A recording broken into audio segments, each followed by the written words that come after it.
Praise the lord. ప్రభువైన యేసుక్రీస్తు నామములో ఈ ఉదయకాలమందు మీ అందరికీ కూడా శుభములు తెలియజేస్తూ ఉన్నాను. ఈ ఉదయకాలమందు ద్వితీయోపదేశకాండము 11వ అధ్యాయము 18వ వచనము, 26వ వచనము నుండి 28వ వచనం వరకు, అలాగే 32వ వచనము.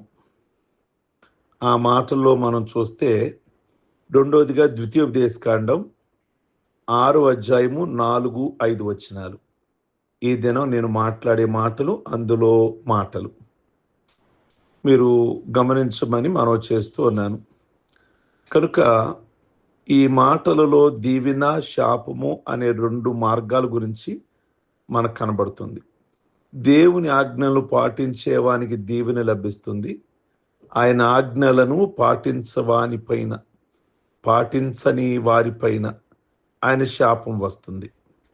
దేవుని ఆజ్ఞలను పాటించని వారితో దేవుడు, దుష్టులారా నా నుండి తొలగిపోండి, మిమ్ము నేను ఎరగనని నిరాకరిస్తాడు.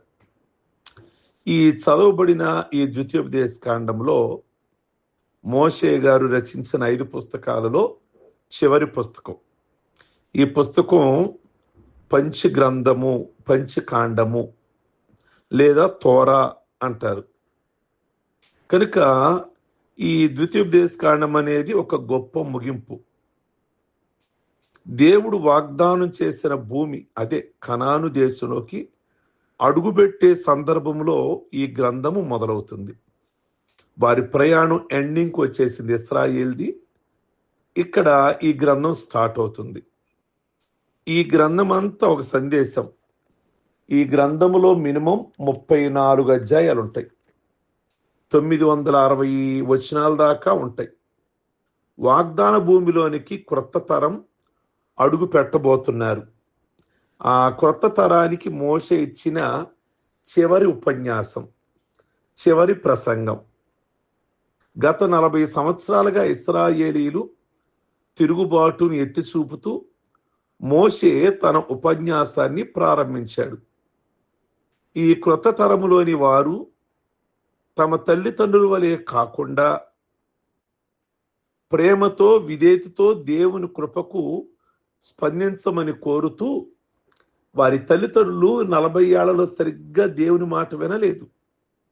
మీరు అలా ఉండమాకండి, ప్లీజ్, దయచేసి అలా ఉండమాకండి, మీ తల్లిదండ్రుల్లాగా అని మాట్లాడుతూ, ఇశ్రాయేలు వినుము, మన దేవుడైన యెహోవా అద్వితీయుడు, నీ దేవుడైన యెహోవాను ప్రేమించాలి అని ద్వితీయోపదేశకాండం 6వ అధ్యాయము 4-5 వచనాలలో మోషే వ్రాస్తూ అన్నాడు. వాగ్దాన భూమిలో వారి జీవితము ఆశీర్వాదకరంగా ఉండాలన్నా, శాపగ్రస్తంగా ఉండాలన్నా దేవుని ఆజ్ఞలను విని పాటించడం మీదనే ఆధారపడి ఉన్నది అని తెలియజేస్తూ అన్నాడు. నేను మీకు ఆదేశించిన ఆజ్ఞలు పాటిస్తే మీకు ఆశీర్వాదం కలుగుతుంది. నేను మీకు ఆదేశించిన ఆజ్ఞలు పాటించకపోతే మీకు శాపం కలుగుతుంది అన్నాడు. యోధా సాంప్రదాయంలో దీనిని షేమా అని పిలుస్తారు. యోధా మతంలో ఇది 2 సార్లు రోజుకు 2 సార్లు చేసే ప్రార్థన. సామెతలు 20వ అధ్యాయము 12వ వచనం, వినగలిగే చెవి, చూడగలిగిన కన్ను, ఈ 2 యెహోవా కలగజేసినవే అనే మాట ఉంది. షేమా అంటే వినండి, షేమా అంటే శ్రద్ధగా వినండి అని అర్థము. షేమ అంటే నిమగ్నం చేయడం లేక దృష్టి సారించడం అని అర్థం. ప్రియ దేవుని బిడ్డలారా, ఓ ఇశ్రాయేలు వినుము అనే దానిని ఓ షేమ అంటే ఇశ్రాయేలు విను అని అర్థం. ఉదాహరణకి భర్త ప్రేమ పొందని లేయ ఒక కుమారుడిని కంది. అతనికి షిమ్యోను అని పేరు పెట్టింది.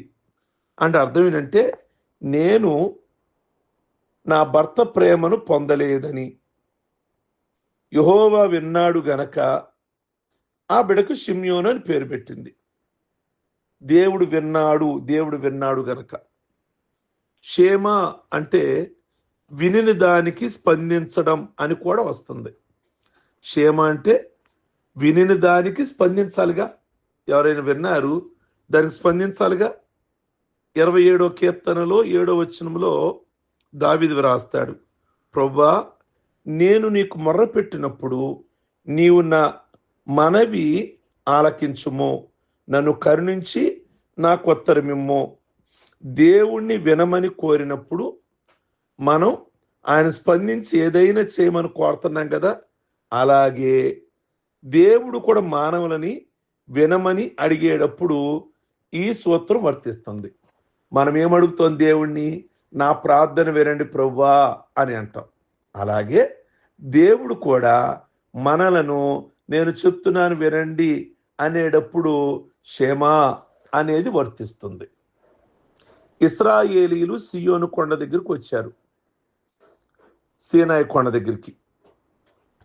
మీరు నా మాట విని నా నిబంధన శ్రద్ధగా పాటించారనుకో, సకల జాతులు వారిలో మీరే నా వారు, నా సొంత ప్రజలగుదురు అన్నాడు. నిర్గమాకాండం 19వ అధ్యాయం 5వ వచనం. క్షేమ అంటే లోబడుట అని అర్థము. ప్రాచీన హిబ్రూ భాషలో విధేయత చూపించడం అనే పదానికి వేరే పదాలు వారికి లేవు. ఆ రోజుల్లో క్షేమ అనేవాళ్ళు.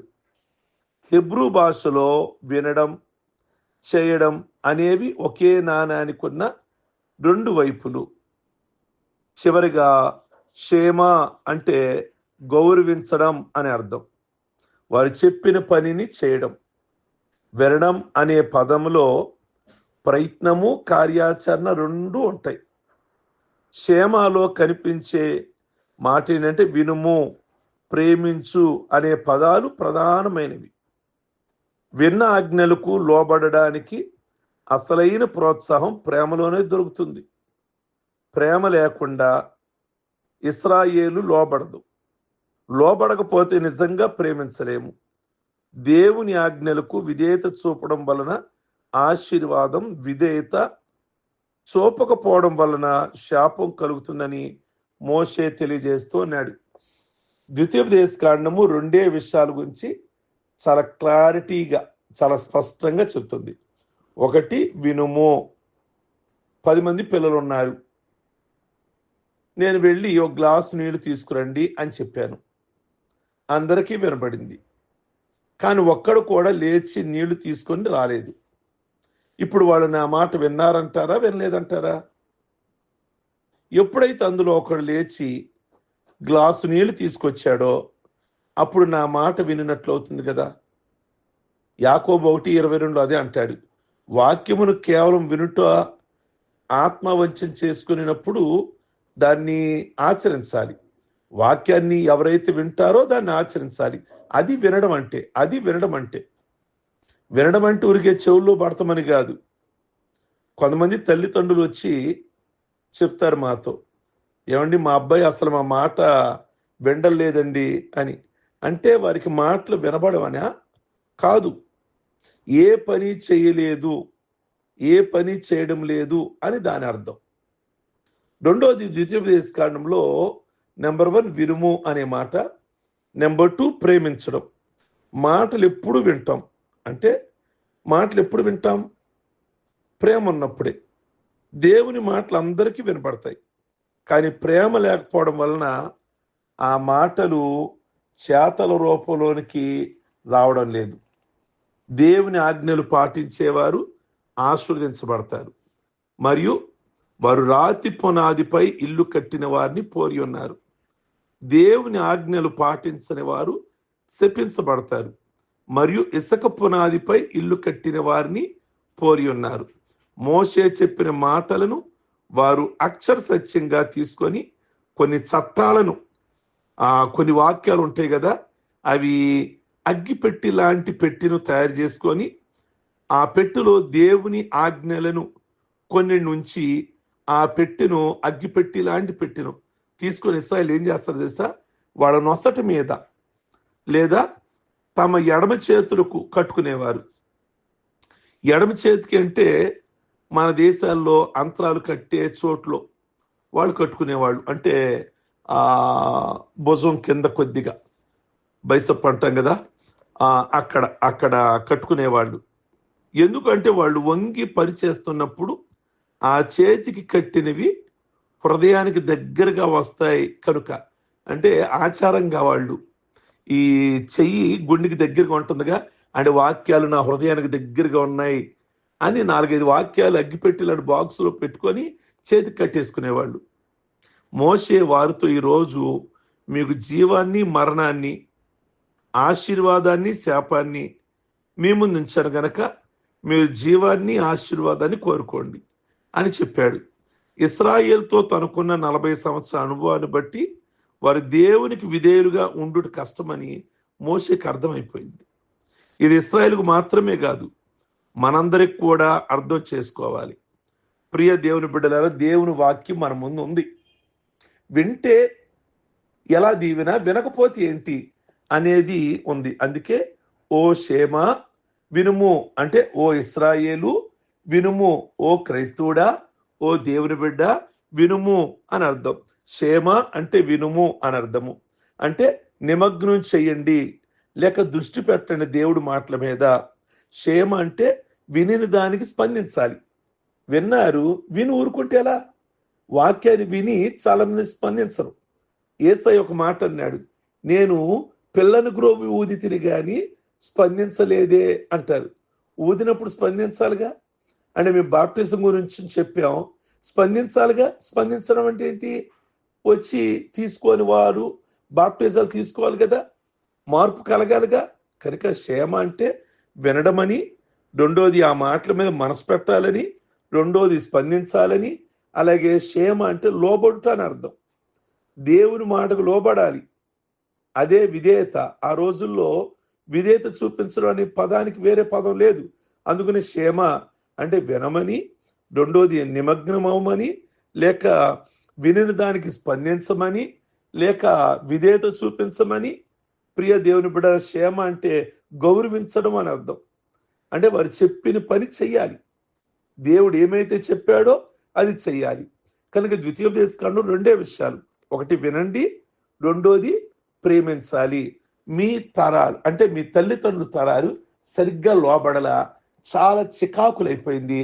ఇప్పుడు మీరైనా ఎక్కడి నుంచైనా శ్రద్ధగా ఈ రోజు నుంచైనా దేవుని మాటలు వింటే కుటుంబాలైనా జీవితాలైనా ఎంత దీవెనకరంగా, ఎంత ఆశీర్వాదకరంగా ఉంటాయి అని ద్వితీయోపదేశకాండం 6వ అధ్యాయం 4-5 వచనాలు చెప్పబడుతున్నాయి.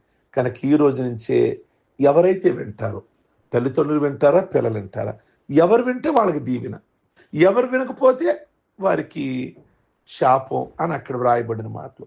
కనుక విందాం, ఆచరిద్దాం, మనసు పెడదాం, విధేయత చూపిద్దాం, గౌరవిద్దాం, ప్రేమిద్దాం. మనకి ఆ వాగ్దానాలన్నీ కూడా మనకు జరుగుతాయి కదా.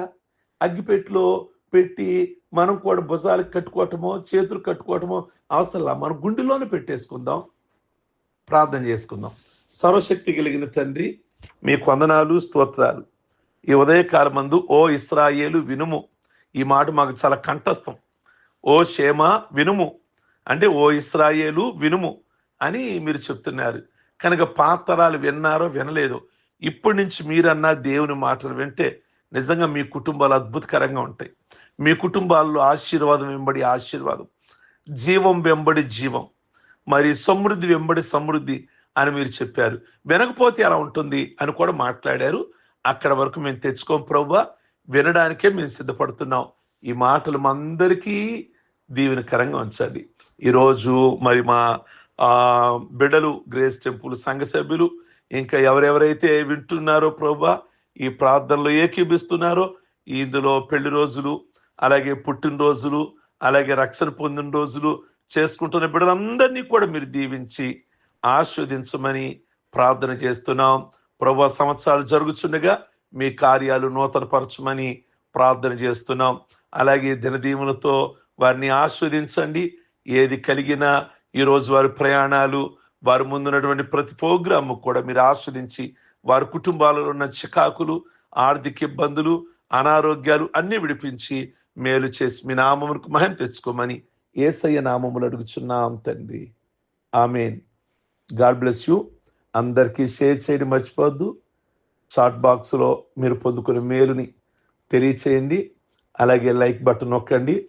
మరి అందులో ప్రైజ్ ది లార్డ్ పాస్టర్ గారు అన్నట్లుగా తెలియజేస్తున్నారు. మీ అందరికి ప్రైజ్ ది లార్డ్. అలాగే కొంతమంది ప్రార్థన విన్నపాలు తెలియజేస్తున్నారు. మేము వాటిని చూసి తప్పకుండా ప్రార్థిస్తున్నాం అని మీకు మాట ఇస్తున్నాము. కనుక ఈ విషయాన్ని గమనించమని మనం చేస్తున్నాం. Okay. Thank you. God bless you.